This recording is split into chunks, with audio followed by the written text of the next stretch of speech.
Martin, we start this week by looking at Turkey particularly. Can we just put this whole thing into context? Why is Turkey such an important country when it comes to the conflicts that have been going on in Iraq and Syria? Well, I mean, they refused to allow their bases to be used in the invasion of Iraq. In fact, so Incirlik couldn't be used. Well, Turkey's a very important country because of its geographical position. And it's a swing country like Egypt perhaps was in the Cold War. So it's a very, it's because of its geographical position that it's so important, and what happens there, is very important for what happens elsewhere, nearby and further away. But of course, most people in the West are blissfully unaware that as part of NATO has imposed a series of military governments on Turkey.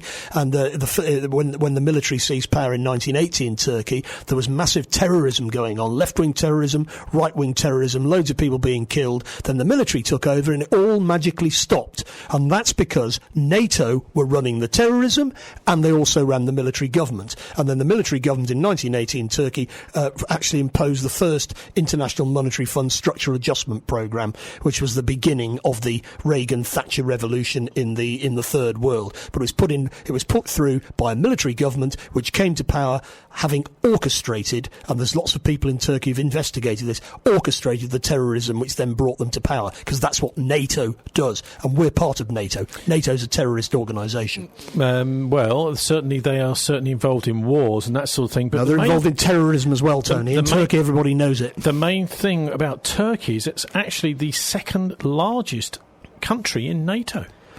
Well, it's got the biggest army in NATO and so on, whether if they're going to stay in NATO or whatever. It's a very important country, and of course they were working very closely with the British intelligence service and the US intelligence services to run jihadis into Syria, including al-Qaeda, in order to overthrow Bashar al-Assad. But they failed. Why has Erdogan got rid of various newspapers like he did last year? I mean, it doesn't sound like he's very secure in his position if he's closing down newspapers and getting. I mean, he actually had the police come in and shut down one of the newspapers, didn't he? He did.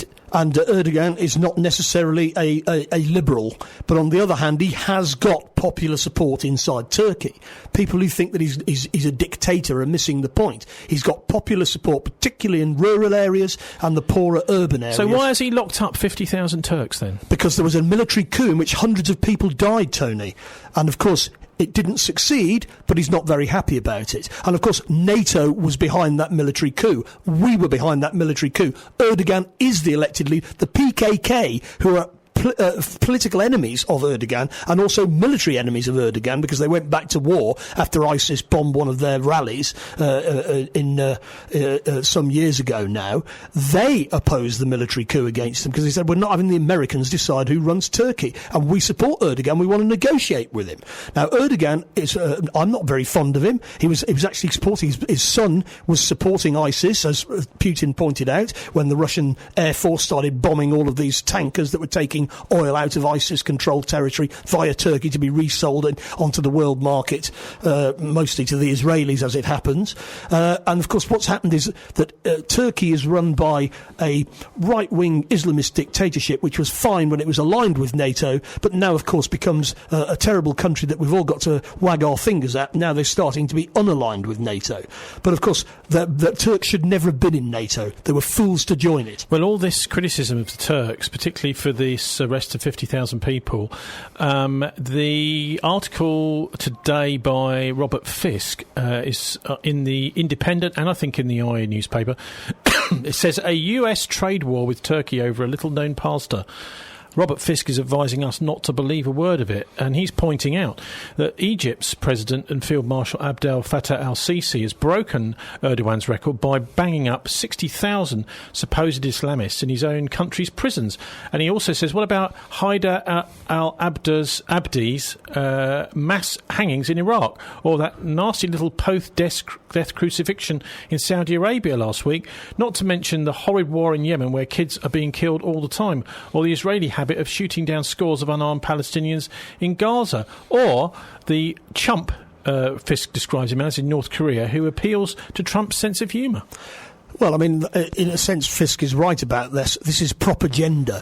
Why do we hear about Erdogan? Because he's been singled out to be bullied by the Western powers. And we hear nothing about Sisi because he's aligned with us. And we hear nothing about Saudi Arabia because we're aligned with them and we're implicated in the killings that are going on in Yemen.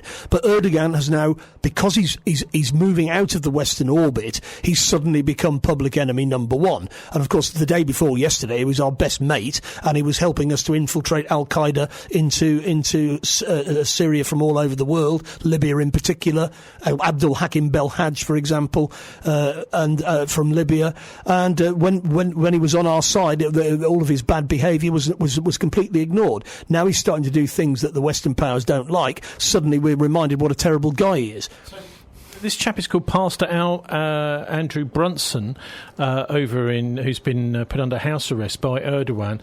But the consequences, we're being told to believe, are enormous. That the Americans have doubled US tariffs on steel and aluminium and helped to almost entirely crash the Turkish lira, which lost 45% of its value this year. Yes, and it's the courts which have refused to release Pastor Brunson because they claim that he's a CIA agent and that he was involved in the coup.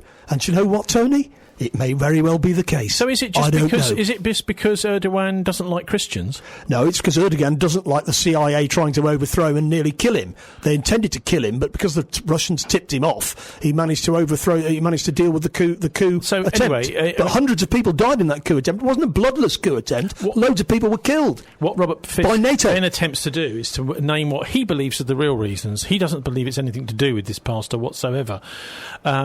Firstly, buying the Russian S-400 missile system. Now, why might that be a reason to have an economic war on Turkey? Because what Turkey is doing is trying to spread its bets. So it's been in the Western pocket for years, and they got involved in Syria on the understanding that they would get what they wanted with Assad, and we went. But then, of course, it didn't work out. And don't forget that the Russians helped Erdogan when he was about to be overthrown by the coup, and he's basically trying to, he's trying to get friends all over the place. Why just be friends with the Americans when I can be friends with the Russians, friends with the Chinese? And the future of Turkey lies with being friends with the Russians and the Chinese. The past of Turkey is being in the pocket of the West and having various military governments which have oppressed the people for years. Why would it so upset the Americans? Because they don't. He's only trying to be friends. Yes, but they don't forget they're trying to frustrate the Chinese One Belt One Road project. They're trying to recolonize Russia, get rid of Putin, and Erdogan suddenly turned out to be not a reliable partner from their point of view. Now, what's going on is everybody's having, they used to say that there's only one thing worse than being America's enemy, and that's being America's friend. And, of course, if you're America's friend, they just drop you like a hot potato when they've decided they don't like you anymore. Or they do an attempted coup. Or they do an attempted coup to get rid of you, that's right. What about the fact that Erdogan is refusing to accept the US support for the American Kurdish YPGs allies? Well, of course, that was bound to be a tension, because the YPG in Syria is aligned with the PKK, and the PKK have been there's been a horrible war going on in eastern Turkey in which tens of thousands have died. Diyarbakir has been reduced to rubble, but of course we've heard nothing at all about that because Turkey's on our side and part of NATO, and therefore he's not being accused of being a baby killer like Assad, although that may change. But of course there was always going to be tension about this because the only people who would work with the Americans in northern Syria were the YPG, but I understand from look at this week, the YPG have switched sides, and they're now aligned with the Syrian government. One of the things that Robert Fisk says in this article today is that it was the Russians and Iranians who first warned Erdogan of the impending coup 2 years ago against him in July 2016. They had been listening, apparently, to the Turkish's military internal radio traffic and tipped him off. Yes. Is that true? That's as far as I know, it is true. And of course, Erdogan then owes Putin and he owes Rouhani. He owes him something. So now what Turkey could be doing now is moving out of the Western camp and into the opposite camp. How come they're still in NATO then? Well, they're not going to stay in NATO much longer if they keep taking Russia. I mean, he's buying in these Russian anti-aircraft stuff so that he can shoot down American planes. if there's any further. And Incirlik, his legal lawyers close to the government have said that they want to go into Incirlik Air Base and arrest various people, military personnel, American military personnel, who they think were involved in the coup. And the Incirlik Air Base is actually very crucial to... I think it's pronounced Interlik, actually.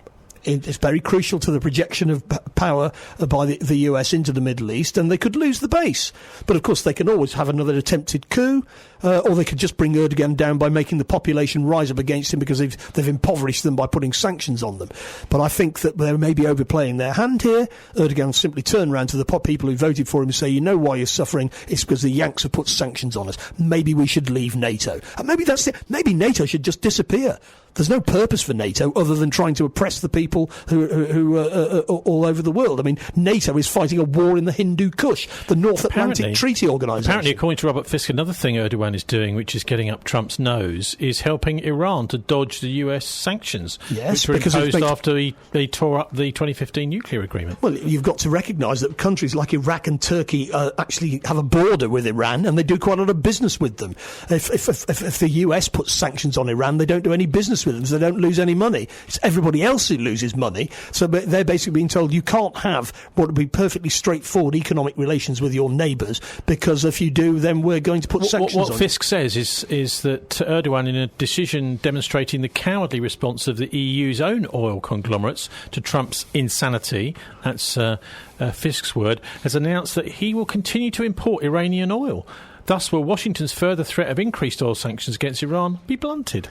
Well, that's right. So, in other words, Turkey is now... Why is the European Union going along with Trump on this? Well, no, the European Union has said that the European Union has said that they're not going to... they're going to encourage their companies to carry on doing business. Encourage is one thing, though, but we know that any of the companies that do business with Iran will get sanctions imposed on them from the States. That's the problem, because if you're a company doing business in the United States... So the EU is effectively talking out of two sides of its face at the same time. It's saying one side, it's saying it's fine, British and all other European Union countries can trade with Iran, but actually the fact of the matter is they aren't going to be able to, and actually the EU is doing nothing about it. Well, that's because the EU is in a weak position. Don't forget who really runs the EU and who really runs NATO, and it ain't the EU. It's the Americans. The Americans, and Trump is making it absolutely clear, we're the boss, you do as we say or else. And in the past they used to try and pretend that there was some kind of consensus being made. I mean, we will take your views into account. That's no longer the case. The EU is not in a position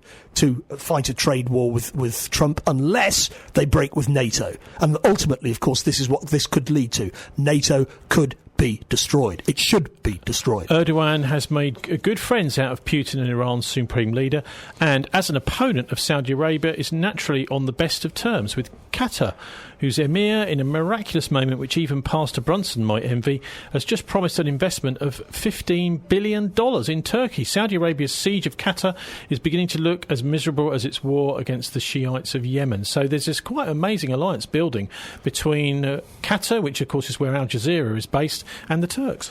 It is, and of course previously Qatar and Turkey were very involved in the overthrow of Gaddafi.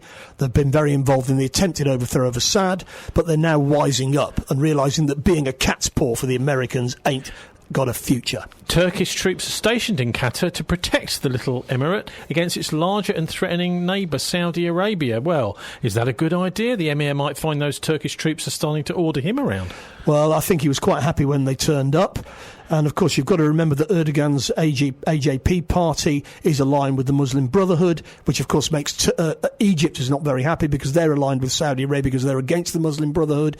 This is Middle Eastern politics. It's complicated. There's not just one lot of forces that on one side and one lot on the other. You've got multiple fractures and people trying to work out what their interests really are. But, of course, what's actually underpinning all of this is that the Western powers and al-Qaeda lost the war in Syria, and therefore there's been a change in the Rubik's Cube. Talking of Syria, Russian troops are now patrolling the Syrian-Israeli lines below the occupied Golan Heights. The Russians have promised Israel that the comparatively few Iranian forces in Syria will be kept at least 50 miles from this sector. Russia's ally Syria needs to crush the final Islamist stronghold in Idlib with Russia's help and push the province's most intransigent fighters, Fisk says, back into Turkey. Qatar has the cash to rebuild Syria and thus extend its influence across the landmass of the Levant to the Mediterranean. If Qatar's going to pour even more billions into Turkey, we may see some kind of strategic alliance between Doha and Ankara and a rediscovery of the family friendship between Erdogan and Assad. Well, that's right, because previously Erdogan said Erdogan's policy is we're friendly to all of our neighbouring states. We're not going to get involved in trying to overthrow anybody. But he was persuaded by the British and the Americans to get involved in this madcap scheme to remove Assad. And of course, it was quite clear that it was NATO intelligence services which began the uprising in Syria and then infiltrated tens of thousands of crazies, some of them from Uyghur parts of China, into Syria to overthrow the democratically elected government, because they had a 2012 election in which Assad won handsomely, unlike Sisi, who's had an election but the opposition were completely banned and less than half the population voted. But of course, we're allied with Sisi, so we don't hear about that. He's killed thousands of people, but we don't hear anything about that because he's on our side. What about this business with the Golan Heights? Because we know that Murdoch and others have got oil franchises sitting there, but this is actually not...